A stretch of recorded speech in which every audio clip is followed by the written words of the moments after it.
Worried about the recent reports of HMPV in India? Are lockdowns coming back? What can you do to protect yourself and your family?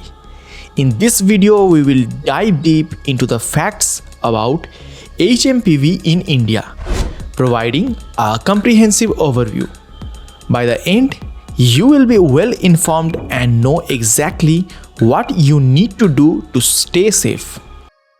The points we have for you today are: understanding HMPV, a closer look; HMPV in India, assessing the risk; lockdowns, a comparison with COVID-19; how does HMPV spread; the mechanics of transmission; protecting yourself and family; effective prevention strategies; treatment and the quest for a vaccine.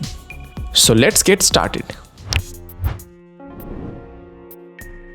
HMPV, or Human Metapneumovirus, belongs to Pneumoviridae family and is closely related to the avian metapneumovirus. While officially discovered in 2001 in Netherlands, retrospective studies using stored samples have shown evidence of HMPV circulating in human population for at least 50 years prior, or possibly even longer. So, it's not a new virus, but rather one we are becoming more aware of.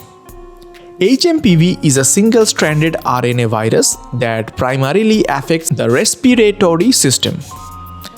It can cause a spectrum of illness ranging from mild upper respiratory tract infections like the common cold, or more severe lower respiratory tract infections such as bronchiolitis, which is the inflammation of the small airways in the lungs, and pneumonia, a lung infection. Symptoms of HMPV typically include a persistent cough, fever ranging from low grade to high, nasal congestion with a runny nose or stuffy nose, or a sore throat, a shortness of breath, especially in severe cases. Now that we know what HMPV is and what it does, let's look at the current situation in India. Are these recent cases a reason for concern? That's what we will discuss next. As of January 9, 2025, a small number of confirmed cases has been reported across various states, including Maharashtra, Karnataka, Tamil Nadu, and Gujarat. It's important to note that Indian health authorities, including Union Health Ministry and the ICMR, have explicitly stated that there is no cause for undue alarm. They emphasize that HMPV is not a novel threat and that the health system is prepared to manage cases. While most HMPV infections are mild, certain populations are at higher risk of developing severe illness. These include infants and young children, whose smaller airways make them more susceptible to breathing difficulties. Older adults aged 65 and above, due to age-related decline in immune function, immunocompromised individuals such as people with weakened immune system due to conditions like HIV or AIDS, cancer, or organ transplantation, and individuals with pre-existing respiratory conditions such as those with asthma, COPD, cystic fibrosis, may experience exacerbation of their existing conditions. So, if the situation is under control, why are people so concerned? Many are worried about a return to lockdowns. Let's address that directly in the next point. If you are liking the video, do not forget to like the video, and if you haven't subscribed yet, please subscribe to my channel for more such informative videos.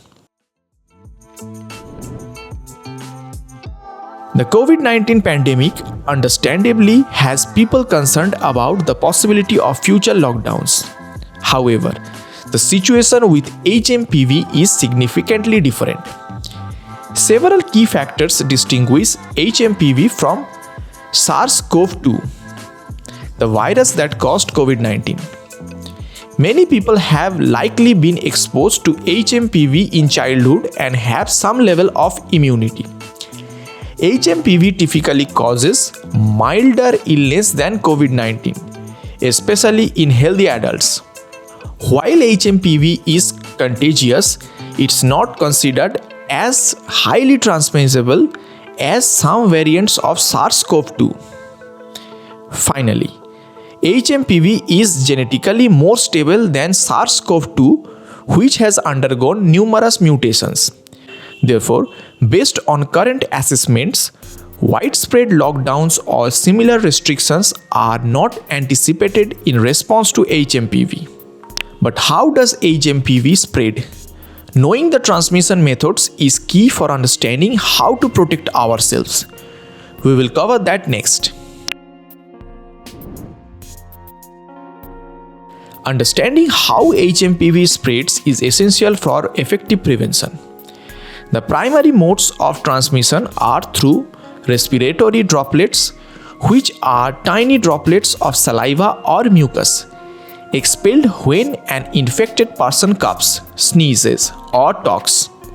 These droplets can land in the mouth or noses of people who are nearby or possibly be inhaled into their lungs. The virus can also spread through direct contact, such as touching an infected person through a handshake and then touching your face.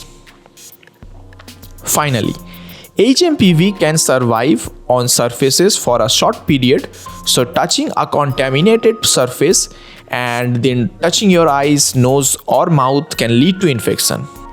The incubation period, the time between exposure and symptom onset for HMPV, is typically 3 to 6 days. Importantly, individuals can be contagious during this incubation period and for up to 2 weeks after symptom onset. Now that we know how it spreads, what practical steps can we take to protect ourselves? Let's talk about prevention. I would again like to request you, if you are liking the video, do not forget to hit that like button and subscribe to my channel.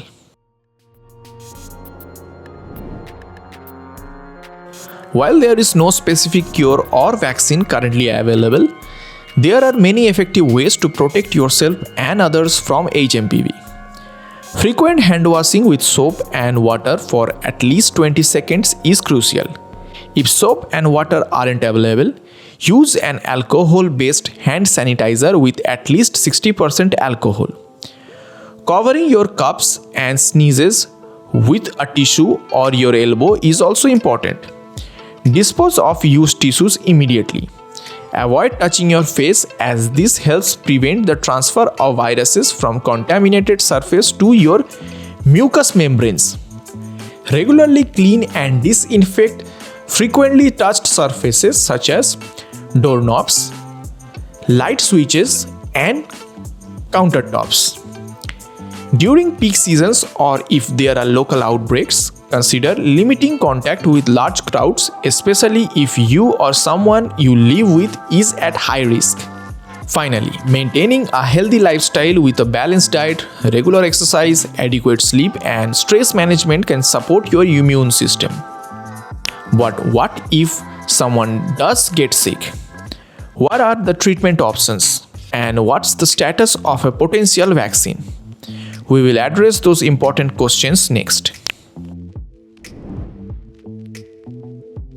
Currently, treatment of HMPV focuses on supportive care. This includes managing fever with over-the-counter medications like acetaminophen or ibuprofen, providing relief from nasal congestion with saline nasal sprays or decongestants, and in severe cases, hospitalization may be necessary for oxygen therapy, intravenous fluids, or bronchodilators to help with breathing. There is no specific antiviral medication approved for HMPV. Antibiotics are only used if a secondary bacterial infection develops. The development of an HMPV vaccine has faced several challenges. Natural infection does not provide long-lasting protection, making it difficult to mimic with a vaccine. Previous vaccine attempts have led to enhanced respiratory disease in animal models. The HMPV fusion protein, a key target for vaccines, is structurally complex and unstable. Despite these challenges, research continues, and scientists are exploring various vaccine approaches. That's it in this video. What was the most important thing you learned from this video? Share your thoughts in the comments below. Your engagement motivates me to create more informative content for you. Thank you for watching the video. You can also check out the videos that are on the screen.